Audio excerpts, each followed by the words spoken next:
दोस्तों, स्वागत है आपका हमारे चैनल पर। आपके फेवरेट सीरियल को मैं किसी के प्यार में ईशान सुन लेगा सुरेखा और ईशा मैम की बातें दरअसल आने वाले ट्रैक में देखने को मिलने वाला है कि यहाँ पर ईशा और शांतनु और सभी और हरिणी सभी एक ही घर में रह रहे हैं। वहीं सुरेखा अब यहाँ पर बुरी तरह से बौखला गई है जब ईशान अब यशवंत राव को साफ जवाब दे चुका है कि वो सभी को कॉलेज छोड़कर नहीं जाने देगा, जिस चीज से बुरी तरह से बौखला जाती है सुरेखा और पहुंच जाती है ईशा से बात करने के लिए और सभी को और ईशा को सबक सिखाने के लिए। और यहाँ पर देखने को मिलने वाला है सुरेखा को इस बात का अंदाजा भी नहीं है कि ईशान पीछे आकर इसकी बातें पूरी सुन रहा है। सुरेखा यहाँ पर ईशा पर इल्जाम लगाती है कि तेरी वजह से हमारा घर टूट रहा है, तूने पहले ही अपनी मन की मर्जी करी।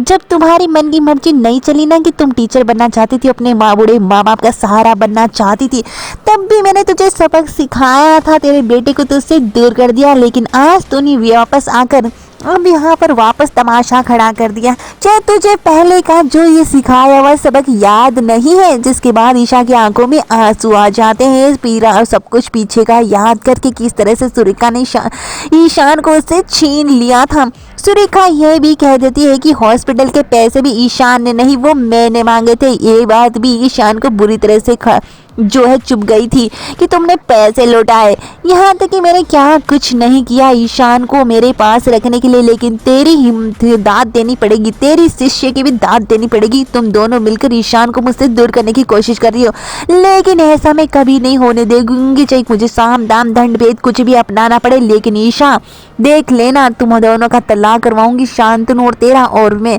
ईशान को इस तरह से अपने बस में कर चुकी हूँ कि वो तुम्हारी कभी नहीं सुनेगा। जिसके बाद ईशान ये शॉक्ड हो जाता है सुरेखा के ये शब्द सुनकर और उसके सामने फाइनली सचाता है कि ईशा खुद नहीं गई थी, वो घर छोड़कर उसको निकाला गया था और आज तक सारी साजिशें सुरेखा की रची गई है और ईशान बुरी तरह से बौखला जाएगा।